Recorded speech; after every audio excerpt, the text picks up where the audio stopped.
નમસ્તે વિદ્યાર્થી મિત્રો, ધોરણ 10 સામાજિક વિજ્ઞાન.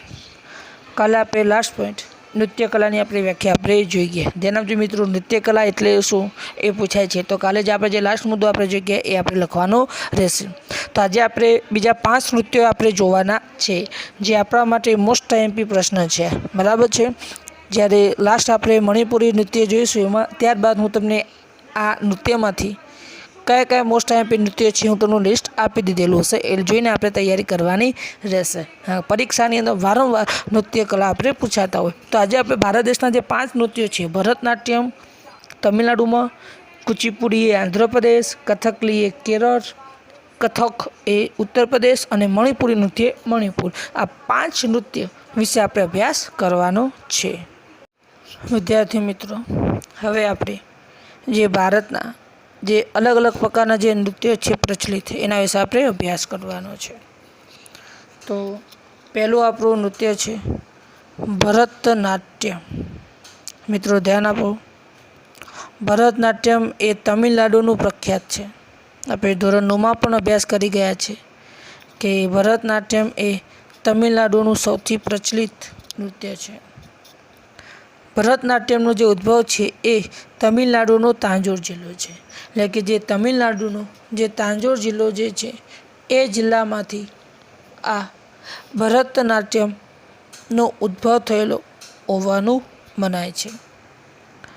આજે જે ભરત મુનિએ રચિત નાટ્યશાસ્ત્ર અને નંદિકેશ્વર રચિત અભિનવ દર્પણ, આ બંને ગ્રંથો ભરતનાટ્યમના આધારભૂત સ્ત્રોત કહેવામાં આવે. એટલે કે ભરતનાટ્યમ ક્યાંથી ઉદ્ભવ પામ્યું, તો ભારત દેશના 2 મહાન વ્યક્તિ ભરત મુનિ, જેમણે રચ્યું હતું નાટ્યશાસ્ત્ર, અને નંદિકેશ્વરે રચિત અભિનવ દર્પણ, આ બંને ગ્રંથો ભરતનાટ્યમના આધારભૂત સ્ત્રોત કહેવામાં આવી રહ્યું છે. એક વાક્યમાં પણ પૂછાઈ શકે, યાદ રાખજો કે ભરતનાટ્યમના આધારભૂત ગ્રંથો કયા કયા છે, તો ભરત મુનિએ રચિત નાટ્યશાસ્ત્ર અને નંદિકેશ્વર રચિત અભિનવ દર્પણ. એવું પણ પૂછાય કે નાટ્યશાસ્ત્રની અને અભિનવ દર્પણની રચના કોણે કરી હતી, એટલે આપણે બંને યાદ રાખવાના છે કે ભરત મુનિએ નાટ્યશાસ્ત્ર અને નંદિકેશ્વરે અભિનવ દર્પણની રચના કરી છે. આજે ભરતનાટ્યમ ક્ષેત્રે ઘણા બધા નામાંકિત વ્યક્તિઓ જોડાયેલા છે, જેમાં મૃણાલિની સારાભાઈ, ગોપીકૃષ્ણ, વૈજયંતીમાલા અને હેમા માલિની, આ વ્યક્તિઓ ભરતનાટ્યમ સાથે જોડાયેલા છે. આજે પણ ભરતનાટ્યમને આપણી સમક્ષ જીવંત રાખવાનું કામ આ વ્યક્તિઓ દ્વારા કરવામાં આવેલું છે. હવે આ 2 ગુણમાં પૂછાઈ શકે છે, બરાબર છે. અને વચ્ચે એ ગુણમાં મેં તમને કહ્યું કે ભરત મુનિ રચિત નાટ્યશાસ્ત્ર અને નંદિકેશ્વર રચિત અભિનવ દર્પણ. હવે એક વિકલ્પમાં પણ એવું પૂછાય કે નીચેનામાંથી કયા વ્યક્તિઓ ભરતનાટ્યમ સાથે જોડાયેલા છે, એટલે આ વ્યક્તિ આપણે યાદ રાખવાના છે. એક વાક્યમાં પણ પૂછી નાખે કે ભરતનાટ્યમ સાથે જોડાયેલા વ્યક્તિઓ કયા કયા હતા, તો મૃણાલિની સારાભાઈ, ગોપીકૃષ્ણ, વૈજયંતીમાલા અને હેમા માલિની. યાદ રાખજો મિત્રો, મૃણાલિની સારાભાઈ, ગોપીકૃષ્ણ, વૈજયંતીમાલા અને હેમા માલિની એ ભરતનાટ્યમ સાથે જોડાયેલા છે.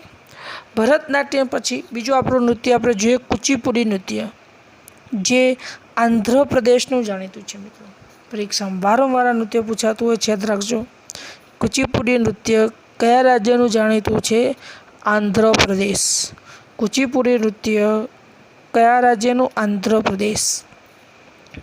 તો કુચીપુડી નૃત્ય એવું છે કે જે સ્ત્રીઓ અને પુરુષો બંને આ નૃત્ય કરી શકે છે.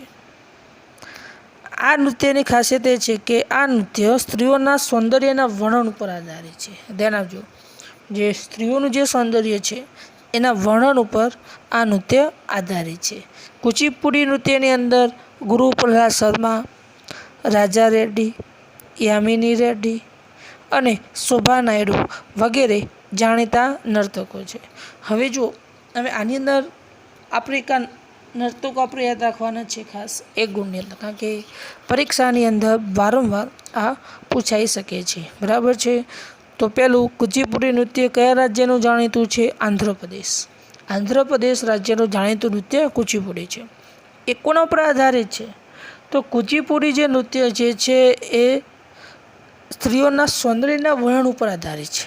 આ નૃત્ય સ્ત્રીઓ અને પુરુષો બંને કરી શકે છે. આ નૃત્યની અંદર કયા કયા વ્યક્તિઓ જોડાયેલા છે? તો આ નૃત્યની અંદર ગુરુ પ્રહલાદ શર્મા, રાજા રેડ્ડી, યામિની રેડ્ડી અને શોભા નાયડુ વગેરે જેવા જાણીતા શું છે? નર્તકો છે. તો વગેરે જેવા જાણીતા નર્તકો છે. તો આ બે બાબતો આપણે ખાસ યાદ રાખવાની છે. બરાબર છે. કુચીપુડી અને ભરતનાટ્યમ બંનેના નર્તકો પૂછાઈ શકે તેમ છે. ભરતનાટ્યમની અંદર મૃણાલિની સારાભાઈ, ગોપીકૃષ્ણ અને વૈજયંતીમાલા અને હેમા માલિની. કુચીપુડી નૃત્યની અંદર ગુરુ પ્રહલાદ શર્મા, રાજા રેડ્ડી, યામિની રેડ્ડી અને શોભા નાયડુ વગેરે. ભરતનાટ્યમનો ઉદ્ભવ ક્યાં થયો હતો? તો તમિલનાડુ રાજ્યનો તાંજોર જિલ્લામાં ભરતનાટ્યમનો શું થયો હતો? ઉદ્ભવ થયો હતો. હવે આગળનું નૃત્ય આપણે જોઈએ કથકલી. વિદ્યાર્થી મિત્રો, જે કથકલી જે છે એ કેરળ રાજ્ય સાથે જોડાયેલું આ નૃત્ય છે. ધોરણ 9માં આપણે ભણી ગયેલા છે, આપણને યાદ જ છે. હવે આ જે નૃત્ય જે છે કંઈક અલગ પ્રકારનું છે. કેમ અલગ પ્રકારનું કહેવામાં આવે તો આપણે જોઈએ તો આ નૃત્ય જે છે જે પૌરાણિક જે મહાકાવ્યો એટલે કે જે જૂના મહાકાવ્યો છે, ઉદાહરણ તરીકે મહાભારત હોય કે પછી રામાયણ હોય કે પછી મલયાલમના નાટકો હોય, એના આધારિત આ નૃત્ય કરવામાં આવી રહ્યું છે. દાખલા તરીકે કોઈ મહાભારતનો કોઈ પ્રસંગ હોય, એ પ્રસંગને નૃત્ય દ્વારા વર્ણવવામાં આવી રહ્યો છે. દાખલા તરીકે મહાભારતના યુદ્ધની અંદર જે અભિમન્યુની હત્યા કેવી રીતના થઈ, તો આખો પ્રસંગ નૃત્ય દ્વારા દર્શાવવામાં આવી રહ્યો છે. એટલા માટે આ નૃત્ય સૌથી મહત્ત્વનું સાબિત થઈ રહ્યું છે. ધ્યાન આપો. તો કથકલી નૃત્ય એવું પ્રકારનું છે કે જે પૌરાણિક મહાકાવ્ય સાથે જોડાયેલું છે, જેમાં મહાભારતના અલગ અલગ પ્રકારના પ્રસંગો હોય, એમની સંસ્કૃતિ દર્શાવવાની હોય કે પછી મલયાલમના કોઈ મિશ્રિત નાટકો આધારિત આ નૃત્ય કરવામાં આવી રહ્યું છે. બીજું કે આ નૃત્યની બીજી ખાસિયત કઈ છે? તો આ નૃત્યની અંદર અલગ અલગ પ્રકારની વેશભૂષા, જેમાં ઘેરદાર સુંદર કપડાં હોય છે. એ સિવાય આ નૃત્યની અંદર જુદા જુદા પાત્રોને ઓળખવા માટે ચહેરા ઉપર ચિત્રામણ કરવામાં આવ્યું હોય છે. ધ્યાન આપજો ખાસ. હવે કોઈ નૃત્ય ભજવા તો કોઈ દાખલા તરીકે મહાભારતનો પ્રસંગ આધારિત કોઈ નૃત્ય ભજવાય છે.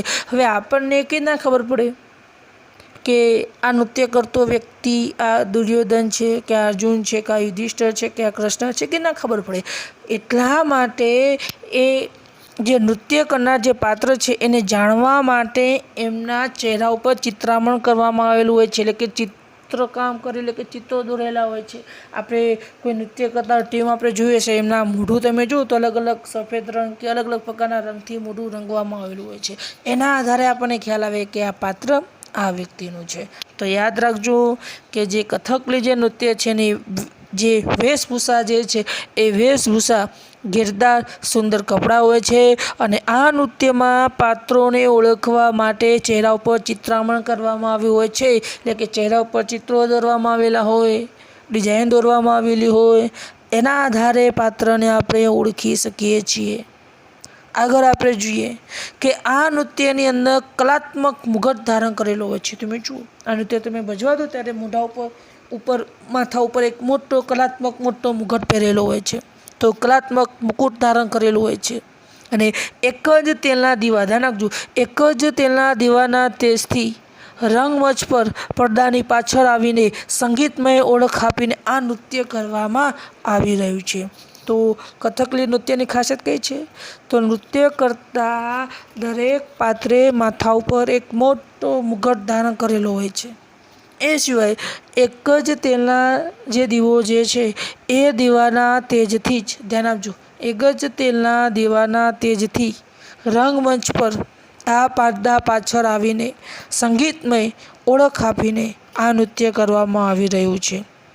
તો એક જ નાના તેલના દીવા કરેલા હોય છે અને એક જ પાછો, અને એ તેલના દીવામાં જે તેજ જે પ્રકાશ આવે છે અને એ પ્રકાશના આધારે રંગમંચ પર પડદા પાછળ રહીને સંગીતમય રીતે એની ઓળખ આપવામાં આવે કે હું આ પ્રકારનું પાત્ર ભજવું છું.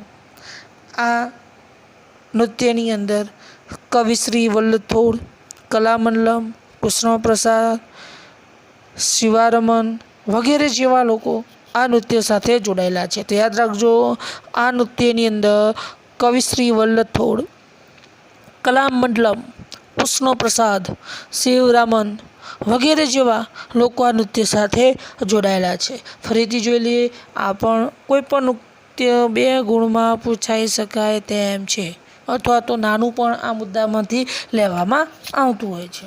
તો કથકલી એ કેરળ રાજ્યનું જાણીતું નૃત્ય છે. આ નૃત્ય પૌરાણિક મહાકાવ્યો, મહાભારતના પ્રસંગો અને મલયાલમ મિશ્રિત નાટકો આધારિત આ નૃત્ય કરવામાં આવી રહ્યું છે. આ નૃત્યમાં જે વેશભૂષા જે છે, ઘેરદાર સુંદર કપડાં હોય છે.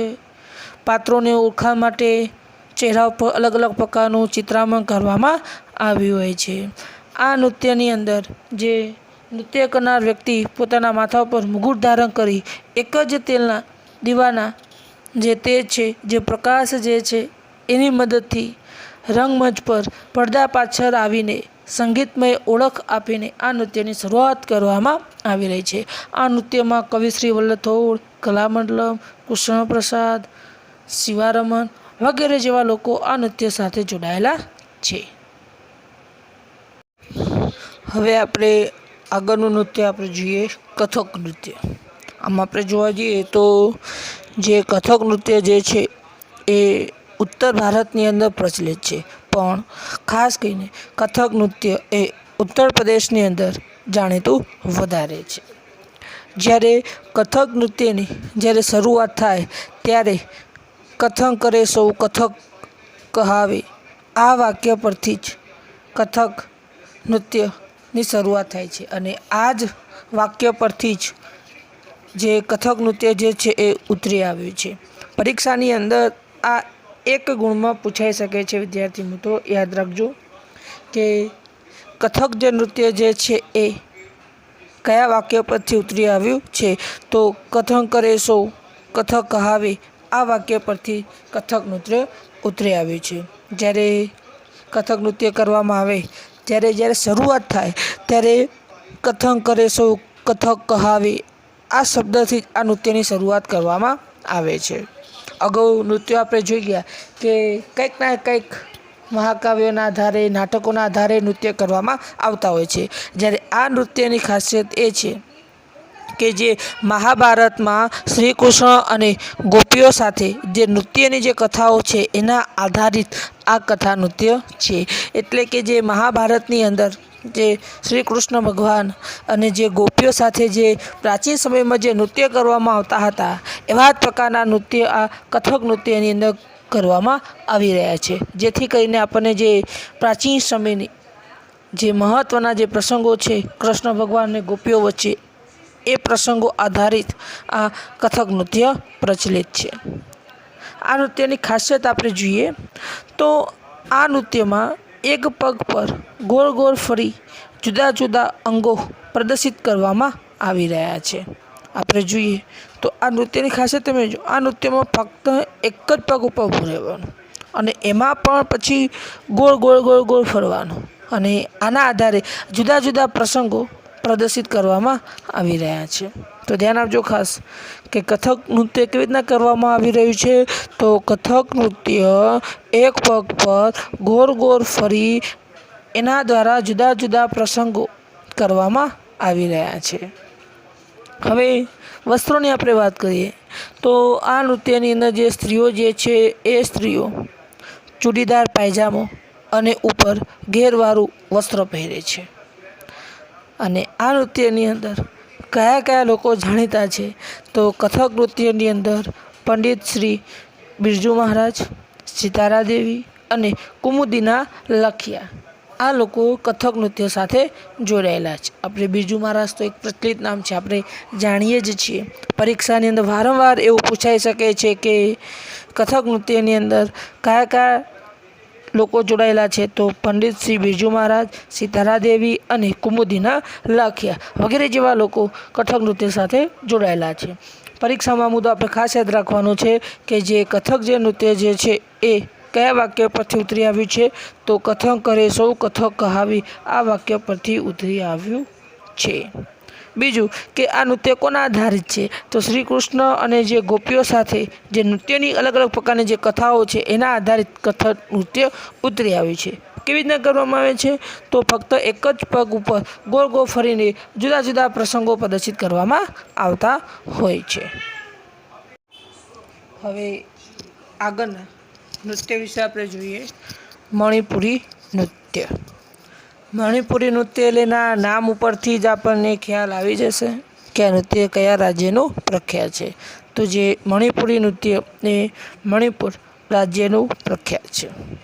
હવે આ નૃત્યની વિશેષતાઓની આપણે ચર્ચા કરીએ તો આ જે નૃત્ય શૈલી જે છે મુખ્યત્વે શ્રી કૃષ્ણ ભગવાનની બાળ લીલાઓ આધારિત છે. એમની જે રાસલીલાઓ હતી આપણે જોઈએ તો જે રીતે કૃષ્ણ ભગવાન જે બાળપણની અંદર એમાં જે પરાક્રમો કરે એમની જે રાસલીલાઓ હતી એના આધારે આ નૃત્ય કરવામાં આવી રહી છે. આ મુદ્દો આપણે એક માર્ક્સમાં ખાસ યાદ રાખવાનું છે. પરીક્ષામાં એવું પણ પૂછાય કે શ્રી કૃષ્ણની બાળલીલાઓ અથવા રાસલીલાઓ આધારિત કઈ નૃત્ય હતું? તો મણિપુરી નૃત્ય એ કૃષ્ણ ભગવાનની બાળલીલા અને એમની જે રાસલીલા હતી એમના ઉપર આધારિત હતી. પણ મણિપુરી જે નૃત્ય જે છે ને બે પ્રકાર છે, એક લાસ્ય અને એક તાંડવ. આ બે આધારે આ નૃત્ય કરવામાં આવી રહ્યું છે. યાદ રાખજો ખાસ. તાંડવ આપણે ભણી ગયા કે લાસ્ય એટલે કે લયની સાથે કરવામાં આવે. તાંડવ એટલે કે એક પ્રકારનું ઝડપી જે આપણે શંકર ભગવાન જે તાંડવ કરે છે એના આધારિત આ વિભાગ પાડવામાં આવેલા છે. તો મણિપુરી નૃત્યના બે પ્રકાર છે, લાસ્ય અને તાંડવ. યાદ રાખજો, લાસ્ય અને તાંડવ. વસ્ત્રોની આપણે વાત કરીએ તો જે મણિપુરી જે નૃત્ય જે છે આ નૃત્ય કરતી વખતે રેશમનો બ્લાઉઝ પહેરીને કમરે પટ્ટો બાંધવામાં આવે છે તથા નીચે ઘેરદાર લીલા રંગનો ચણિયો પહેરવામાં આવે છે જેને કુમીન કહેવામાં આવી રહ્યું છે. હવે આ ફકરો આપણે ખાસ યાદ રાખવાનો છે. પરીક્ષામાં તમારે આટલું પૂછાશે કે કુમીન એટલે શું? ધ્યાન આપજો મિત્રો. પરીક્ષાની અંદર વારંવાર આ પ્રશ્ન પૂછાતો હોય છે કે કુમીન એટલે શું? તો કુમીન એટલે કે મણિપુરી નૃત્યની અંદર જે ઘેરદાર લીલા રંગનો ચણિયો પહેરવામાં આવે છે એને કુમીન કહેવામાં આવી રહ્યો છે. ધ્યાન આપજો, આ શબ્દ થોડો અટપટો છે, વારંવાર પરીક્ષાની અંદર આ પૂછાય છે. બરાબર છે? તો આપણે કયા કયા મુદ્દાઓ આપણે ખાસ યાદ રાખવાના છે તો ધ્યાન આપજો ખાસ. તો જે રીતે મણિપુર નૃત્ય એ મણિપુરનું છે. આ નૃત્ય કોની સાથે જોડાયેલું છે? તો શ્રી કૃષ્ણ ભગવાનની બાળલીલા અને રાસલીલા પર આધારિત છે. બીજી વસ્તુ કે મણિપુર નૃત્યના કેટલા પ્રકાર પડે છે? તો મણિપુરી નૃત્યના બે પ્રકાર પડે છે, લાસ્ય અને તાંડવ. યાદ રાખજો, લાસ્ય અને તાંડવ આ બે પ્રકાર પાડવામાં આવી રહ્યા છે. બીજું કે નૃત્ય વખતે રેશમનો બ્લાઉઝ પહેરીને કમરે પટ્ટો બાંધવામાં આવે છે તથા નીચે ઘેરદાર લીલા રંગનો ચણિયો પહેરવામાં આવી રહ્યો છે જેને કુમીન કહેવામાં આવી રહ્યું છે. મણિપુર નૃત્ય વારંવાર પરીક્ષાની અંદર પૂછાતું હોય છે. એટલે ટૂંકા પ્રશ્નોમાં એક આ પ્રશ્ન પૂછાય કે શ્રી કૃષ્ણની બાળલીલાઓ અને રાસલીલા આધારિત કયું નૃત્ય છે? અને બીજો વારંવાર પ્રશ્ન પૂછાઈ શકે છે કે કુમીન એટલે શું? તો બંને બાબતો આપણે યાદ રાખવા જેવી છે. તો મિત્રો આપણે નૃત્ય વિશે આપણે જોઈ ગયા કે નૃત્યના આદિદેવ ભગવાન શંકર એટલે કે શિવ છે, જેમણે જે પૃથ્વીવાસીઓ નૃત્ય શીખી શકે એટલા માટે નૃત્યને સ્વર્ગમાંથી પૃથ્વી પર લાવવાનું કામ શંકર ભગવાન એટલે કે નટરાજ દ્વારા કરવામાં આવ્યું હતું. ધ્યાન આપજો મિત્રો. પરીક્ષાની અંદર હું તમને આઈએમપી આપી દઉં કે આની અંદર મોટાભાગે એક ભરતનાટ્યમ, કથકલી અને મણિપુરી નૃત્ય ખાસ તૈયાર કરવાનું છે. ધ્યાન આપજો વિદ્યાર્થી મિત્રો.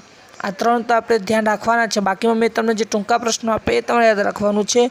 તો એક ભરતનાટ્યમ આ યાદ રાખવાનું છે ખાસ. બીજું છે કથકલી, બીજું છે મણિપુરી. આ ત્રણમાંથી કોઈ પણ એક બે ગુણની અંદર મોટાભાગે પૂછાતું હોય છે. બાકી જે કથક અને જે કુચીપુડી